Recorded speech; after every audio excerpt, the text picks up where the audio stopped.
네, 오후장 과연 프로들은 이 시장을 어떻게 생각하고 있을까요? 오늘 국내 증시만 외롭게 소외를 받고 있는 가운데 그래도 오후 2시부터는 코스피가 회복력을 보여주고 있습니다. 현재 2,407선 지나가는 상황. 대체 외국인의 수급은 언제 돌아올까? 우리 국내 정치 리스크는 어떻게 돌파를 하면 좋을지 우리 두 분과 이야기 나눠보겠습니다. 주식회사 플래처 김덕호 대표, 루쿠투자연구소 임순재 대표 함께합니다. 어서 오세요. 안녕하십니까? 네, 반갑습니다. 오늘뿐만이 아니라 최근 들어서 거래 대금과 거래량이 메말라 있는 상황인데, 자, 그럼에도 사는 리스트 보시면요. 반도체 안에서 SK 하이닉스 들어가 있고요. 장비단에서 최근 이오테크닉스가 등락을 반복하면서 그래도 빨간불을 켜는 날이 좀 많아지고 있습니다. 기관도 마찬가지로 하이닉스 담고요.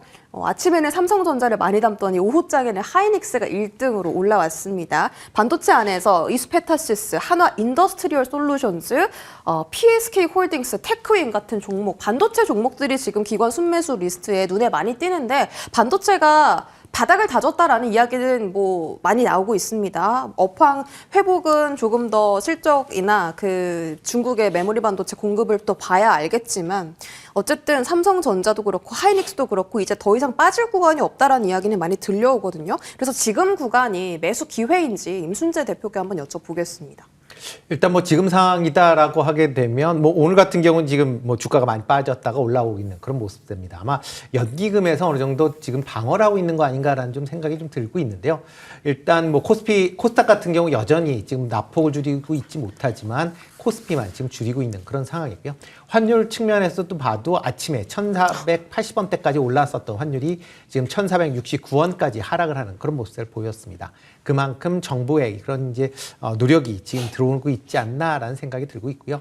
그러다 보니까 아침에 상대적으로 조금 주춤거렸었던 삼성전자나 SK 하이닉스 중심으로도 지금 매기가 좀 유입이 되고 있다라고 보시는 게 맞지 않을까 싶습니다.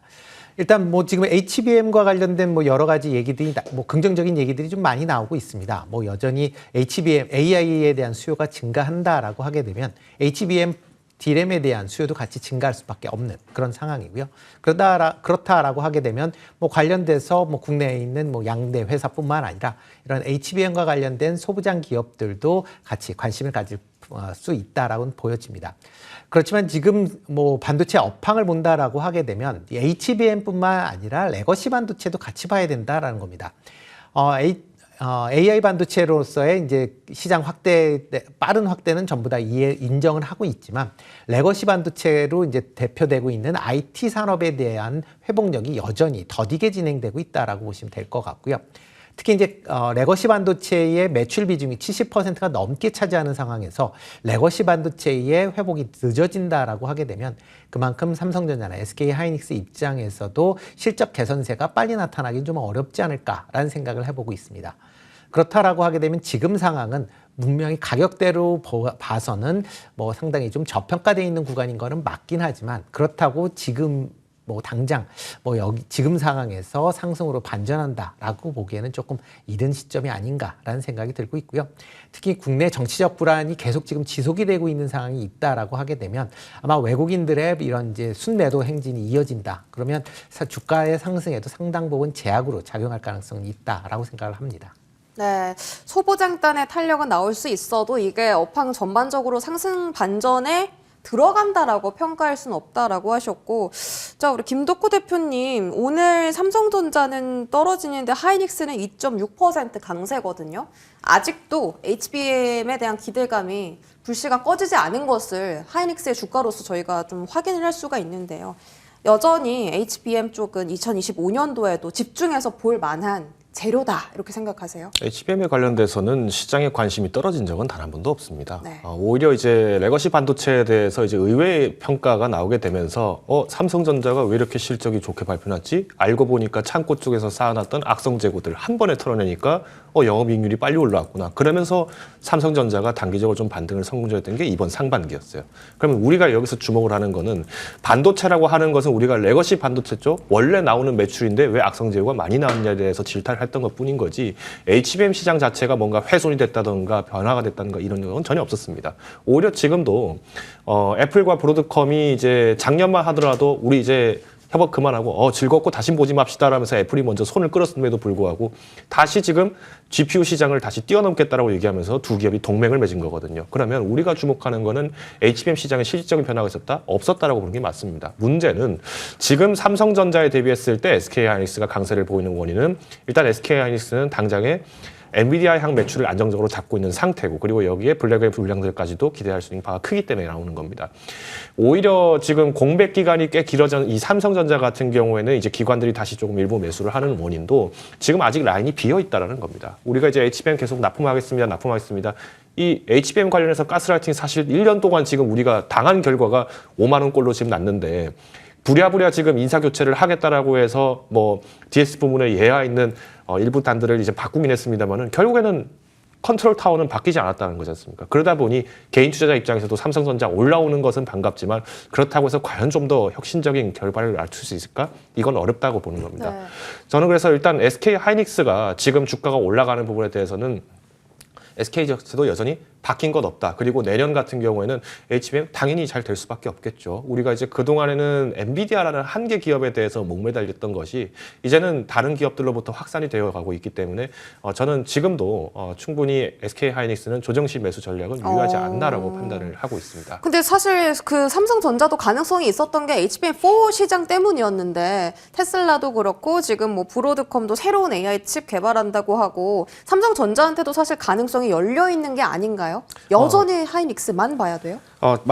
말씀대로 제가 사실 삼성전자에 대해서는 부정적인 의견을 거의 지금 한 3달 넘게 지금 제시를 드렸던 것 같아요. 그 원인도 결국은 지금 이 지휘부 안에서의 어떤 결정 문제가 되지 않았다라면은 결국 이제 전략이라는 것은 마케팅 전략에 불과할 거라고 보고 있습니다.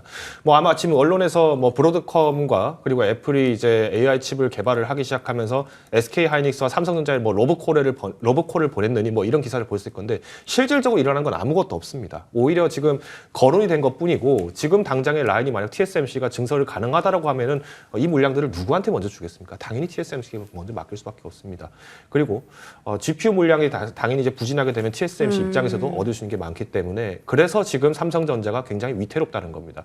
지금 우리가 그동안 얘기했던 뭐 평택 라인, 그러니까 우리가 P4 라인까지도 증설을 된다라는 기대감으로 계속 가지고 있었던 게 상반기였는데 지금 물어보십시오. 평택 공장 제대로 지금 건설 착공 계획대로 지금 되고 있었는가?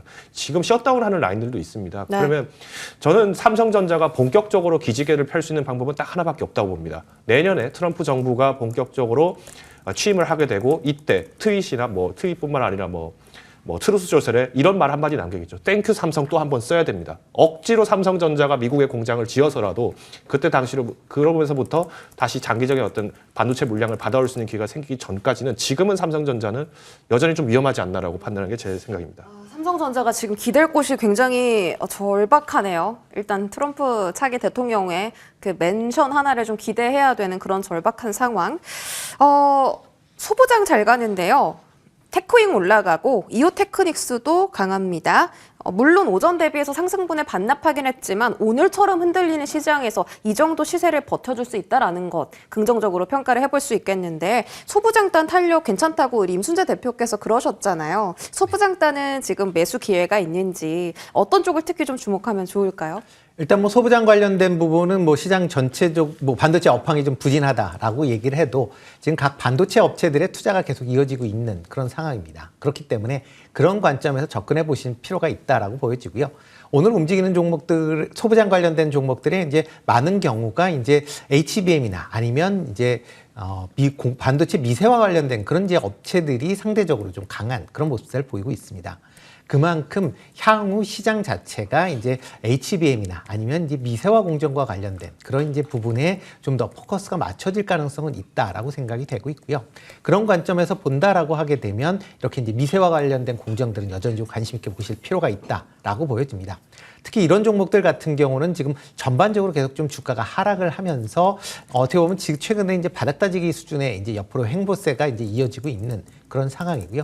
만약 업황이나 아니면 어떤 개별적인 이슈로 인해서 튈 가능성은 뭐 충분히 있다라고 보여집니다. 다만 이게 장기적으로 그러면 추세적으로 움직일 것이냐라고 보면 그거는 아직 좀 더 지켜보셔야 되겠다라고 말씀을 드리는 겁니다. 뭐 지금 당장 바닥인 건 맞긴 하겠지만 그렇다고 지금 뭐 바로 강하게 우상향한다라는 모습을 그리긴 좀 어려울 걸로 보여지고요. 뭐 지금 상황에서는 아마 등락이 계속 좀 이어지는 그런 구간이 좀 더 이어질 가능성은 있다. 그러다가 반도체 업황이 뭐 반도체 가격이나 아니면 뭐 관련된 뭐 대표적으로 뭐 삼성 같은 경우도 뭐 엔비디아 이제 수주가 이제 납품이 본격화됐다. 뭐 이런 식의 뉴스가 나온다라고 하게 되면 관련주들의 움직임이 좀 더 탄력적이지 않을까라는 생각은 해보고 있습니다. 알겠습니다. 김덕호 대표께 또 질문 드려볼 텐데 사실 지금 계속 HBM 이야기만 했어요. HBM 좋은 거는 다들 알고 계시지만 투자를 어떻게 해야 될까? 엔비디아 향 HBM 관련주냐? 브로드컴발 디자인하우스 쪽 종목들이냐? 저는 일단 지금 시점에서 반도체는 조금 소분해서 나누는 게 필요하다고 판단을 하고 있습니다. 포트를 나눠요? 그렇죠. 그러니까 우리가 지금 소부장 라인이 사실은 꽤 오랫동안 지금 이제 눌림목에 있었고 오늘 시장에서 이제 장비주들이 다시 이제 상승하는 원인도 기관이 일단 일부 매수가 좀 들어왔습니다. 근데 원인은 아까 이제 임순재 대표님께서 말씀하신 것처럼 지금은 기다림을 오랫동안 할 수 있는 분들에 한해서는 당연히 장비주에 대한 개선 효과를 기대할 수 있는 것이 트럼프 대통령이 결국 또 말 한마디 때문에 한국 반도체 기업들 공장 늘릴 수밖에 없다. 이 논리거든요. TSMC가 원래 2025년도부터 해서 본격적으로 가동을 하기 위해서 만들었던 라인을 26년도로 착공을 연기했던 원인, 그러니까 완공을 연기했던 것도 어차피 정권 바뀐다. 정권이 바뀌지 않는다라면은 보조금부터 먼저 받겠다는 논리인데 지금 뭐 삼성전자 같은 경우에도 보조금 지급에 대해서 이미 지금 확정은 났습니다. 근데 지금 지급을 됐다면 지금 통장에 그 돈 들어왔겠습니까? 안 들어왔습니다. 그러니까 결국 미국에서 약조만 지금 해놓은 상태고 정권 바뀌고 나면 또 다시 말 바꾸는 게 늘 미국 정부의 역할이었어요. 그러다 보니까 지금 당장에서는 굳이 공장을 빨리 지을 필요가 없다. 어차피 정권 바뀌면 그때 쇼맨십을 보이자라는 식으로밖에 되지 않았던 거예요.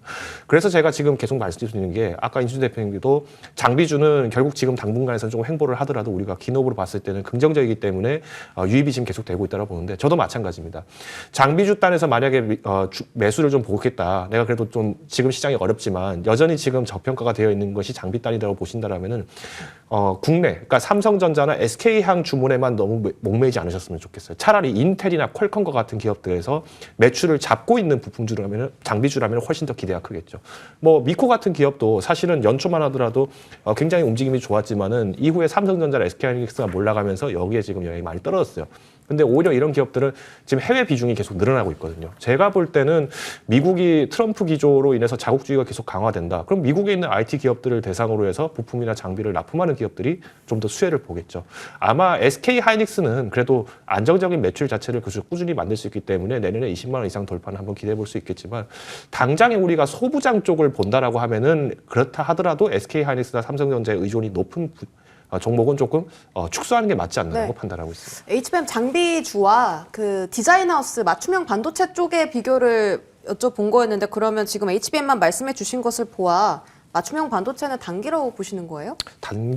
단기적으로는 조금 만약에 우리가 지금 아무래도 시간이 지금 이제 연말 연초다 보니까 좀 제시드리는 건 단기적이라 말씀드리겠지만은 뭐 긴 호흡을 가져가신다면 가능하겠죠. 근데 저는 오히려 지금 시점에서는 너무 무리한 비중을 올리시기보다는 소액 비중에서 점진적으로 늘려가시는 전략이 더 유리하다고 판단하고 있습니다. 알겠습니다. 자, 저희 고환율수에 보겠습니다. 오늘 장중 86원 70전까지 올랐고요. 지금은 1,470원까지 또 다시 올라왔네요. 환율이 요동칩니다. 이게 하향 안정화된다고 볼 수도 없겠고 오늘 잠깐 떨어졌다고 해서 고환율 소외주에 대한 매력도가 부각되는데요. 현대차, 기아뿐만이 아니라 음식료, 화장품 같은 쪽도 최근 들어 시세를 강하게 내주고 있습니다. 조선주도 마찬가지고요. 임순재 대표님, 2025년 포트는 차라리 고환율 수혜주로 구성하는 게 어떻습니까?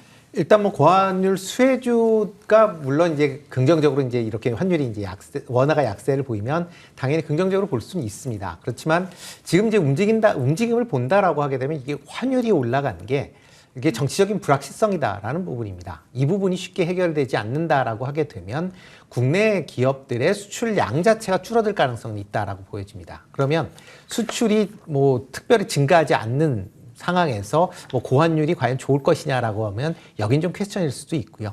뭐 지금 계속 지금 고환율이 된다라고 해서 대표적으로 지금 식품 수출 비중이 지금 높은 그런 기업들이 관심을 이제 받는 경우들이 있습니다.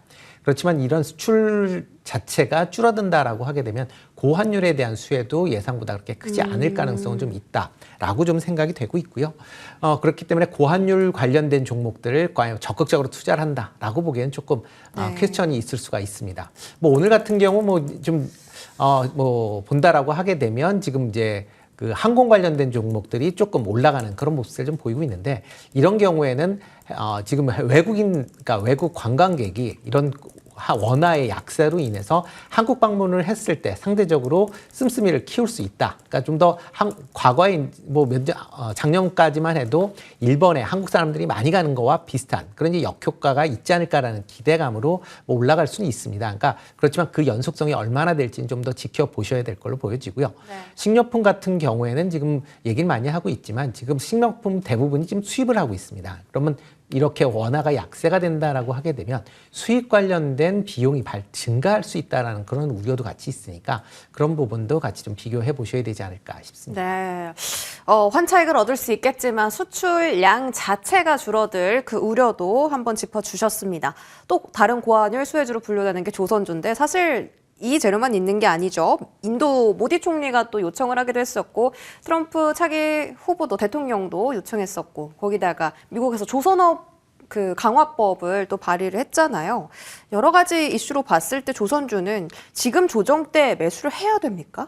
저는 일단 조정 때 조선주에 대한 매수 의견은 긍정적으로 말씀드릴 수 있겠지만 적어도 오늘 시장은 조금 힘들지 않나라고 판단하고 있습니다. 네. 뭐 계속 말씀드리지만 지금 연말 연시 때 가장 조심하셔야 되는 거는 이제 선박기임이라고 말씀을 드렸는데, 지금 이제 기관들 중심으로 해서 조선 선박에 대해서는 사실 올해 하반기 증시 조정이 나오면서부터 계속 얘기가 나왔어요. 그러니까 지금 이미 5개월 정도부터 해서 선점이 나왔던 종목이기 때문에 특히나 이제 내년도 포트폴리오를 정비하는 과정에서 1월 중순까지는 조금 매물이 나올 수 있다라고 판단을 하고 있습니다. 그럼에도 오히려 조정 시 매수는 필요하다라고 말씀드리는 것이, 일단 이 선박법이라는 명목으로 지금 미국 의회에서 지금 이제 거론이 되고 있는 것은 사실이지만, 사실은 조선업계뿐만 아니라 제조업에 대해서 지금 미국이 다시 되찾아오겠다는 얘기거든요.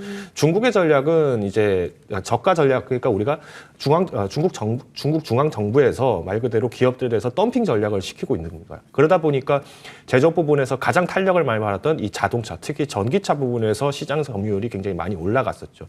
이걸 알고 있고, 지금 이미 미국에서는 뭐 금속 노조, 선박 노조를 비롯해서 총 5개 노조가 올해 3월부터 해서 지금 하원 쪽과 상원 쪽에 계속 투서를 넣었습니다. 중국 제조업 때문에 지금 생활이 되게 어렵습니다. 이 부분을 다시 한번 검토해 주십시오라고 했는데, 트럼프 행정부가 이제 입각하는 것이 이제 좀 있으면 이제 다가오다 보니까 관련해서 지금도 강세가 나오는 것이 이 선박 조선이 아니냐라고 보고 있습니다. 저는 일단 지금 현대그룹, 그러니까 HD 현대그룹과 그리고 하나오션, 여기에서 좀 많은 분들이 고민을 하시는 것 같은데, 만약에 이제 군용 선박, 특히나 이제 뭐 KDX 사업을 비롯해서 이제 신형 선박, 그리고 이제 해외 선박 MRO 사업 부분까지 좀 폭을 넓게 보신다라고 하면은, 저는 일단 양대 종목을 이제 비중을 있게 좀 나눠서 가져갈 것 같습니다. 다만 이제 지금 HD 그룹 같은 경우에는 최근에 여러 이슈가 있었죠. 그리고 굉장히 지금 탄력이 높기 때문에 저는 일단 비중 자체를 높게 잡으시기보다는 조선주도 우리가 꾸준한 매집 전략으로 가시는 게 필요하다라고 이야기를 드리겠습니다. 네, 뭐든지 아무리 업황이 좋아도 지금은 분할 매수 접근 구간이다라고 말씀해 주셨고요. 다음 제약바이오 쪽 보겠습니다. 임순재 대표님, 대주주 양도세 물량 다 이제 나온 것 같고, 제약바이오는 1월 달에 그 JP모건 헬스케어 컨퍼런스도 있고요. 임상 데이터 발표하는 기업들도 꽤나 있는 걸로 알고 있는데요. 지금 접근 가능합니까? 일단 뭐 JP모건 헬스케어 컨퍼런스가 이제 1월 이제 13일 날서부터 아마 시작되는 걸로 지금 알려져 있는데요. 일단 한다라고 하게 되면 과거와는 다르게 이런 이제 컨퍼런스나 아니면 학회에 관련돼서 많은 투자자들이 기대로 인해서 뭐 올랐다가 그 이후에 빠지는 이제 현상을 많이 보셨습니다. 그러다 보니까 상대적으로 이런데 이제 참석을 한다라고 해도 뭐 그렇게 크게 동요하지 않는 그런 이제 상황이다라고 보시면 될 것 같고요. 만약 투자를 하신다라고 하게 되면 JP모건 헬스케어 이전에 투자를 하셨다가 그러니까 뭐 단기적인 그런 흐름이야 뭐 가능하지 않을까라는 생각을 해보고 있습니다. 대신 이제 바이오 관련된 종목들이 그동안 올랐었던 이유는 미국의 기준금리 인하를 비롯해서 금리 인하에 대한 기대감이 지금 선반영돼서 움직였던 측면이 분명히 있습니다. 그렇지만 이제 미국에도 기준금리 인하 폭이 상당 부분 제한될 것이다라고 하게 되면 그런 관점에서 보면 이런 제약 바이오 관련된 기업들의 입장에서 보면 조금은 부담으로 작용할 가능성은 있고요. 그래서 모든 제약 바이오주가 올라간다라기보다는 그 중에서 아마 선별화될 가능성은 충분히 있다라고 생각이 되고 있습니다. 뭐 이렇게 선별화된다라고 하게 되면 가장 큰 게 이제 기술 수출과 관련된 기업들입니다. 그런 기업들 같은 경우는 뭐 계속 이제 향후에 이런 기술 수출을 통해서 뭐 마일스톤이나 아니면 로열티 수입에 대한 기대감이 여전히 남아 있는 그런 상황이기 때문에 그런 기업들은 계속 좀 관심 있게 좀 보셔야 되지 않을까 싶고요. 이와 더불어 지금 미국 생물보안법이 통과되지는 않았지만 CDMO 시장 같은 경우도 계속 지금 확대가 이루어지고 있는 상황이다. 라고 보시면 될 것 같고요. 그런 관점에서 CDMO 관련된 기업들도 여전히 주목해서 보셔야 되지 않을까 싶습니다. 네, CDMO 쪽으로 우리 김덕호 대표님 통신장비주도 최근 트럼프 정책 수혜권 안에 들어갔습니다. 이쪽에 대한 2025년도에 투자 전략은 어떻게 세워볼까요? 물론 이제 당연히 매출이 계속 꾸준하게 늘었던 기업들을 중심으로 가져가야겠죠. 우리가 이제 통신장비 그리고 특히나 이제 통신장비 쪽 얘기하면은 왜 트럼프 관련주다 하느냐. 미국에서는 아직까지도 그러니까 가정 내 이제 인터넷이라든가 이런 연결 자체가 굉장히 어렵습니다. 땅이 너무 넓다 보니까 인프라 부분에서는 당연히 통신 장비 쪽 수혜가 될 것이다 이런 기대감이 나왔는데 실제로 우리가 2020년도 전에 그러니까 2018년, 19년도, 20년도 초까지만 하더라도 팬데믹 전까지만 하더라도 뭐 5G에 대한 투자를 계속 정부가 강화하겠다라는 기대감 때문에 5G들을 굉장히 많이 샀습니다. 근데 결과 어떻게 했습니까? 정권도 바뀌게 됐고 실질적으로 통신 인프라 구축이 굉장히 필요한데도 불구하고 예산 측정이 많이 바뀌었고 이러다 보니까 실제로 관련주들 중에서 뭐 오랫동안 갖고 있었는데 장기 투자가 좀 쉽지 않았다라는 하시는 분들이 많을 거예요. 지금 보시면은 장비주들이 비로소 한 달 전후로 해서 주가가 회복세가 좀 나왔다라고 생각하시는 분들이 계시겠지만 우리가 연초 대비를 보더라도 아마 손실권에 계신 분들이 많을 거예요. 저는 통신 장비단 같은 경우에는 우리가 좀 기대를 할 때 일단 대미 수출 부분을 당연히 보셔야겠죠. 그리고 가장 우려가 되는 거는 지금 이제 통신 장비단에서도 지금 부채 비중이 꽤 많은 종목들이 늘어났어요. 뭐 대표적으로 우리가 과거 5G 하면은 KMW 이런 종목들이 많이 거론됐었는데 매출이 지금 계속 줄고 있잖아요. 그러니까 아무래도 어려운 시기인 만큼 우리가 펀더멘탈이 강한 종목들을 중심으로 매매를 하셔야 된다라는 의견에선 동의를 드릴 수 있겠지만 항상 말씀드리듯이 지금은 성급하게 접근하시는 거는 오히려 위험하다 말씀드리겠습니다. 네, 알겠습니다. 지금까지 주식회사 플래저 김덕호 대표, 루크 투자연구소 임순재 대표와 시선 함께 나눴습니다. 고맙습니다.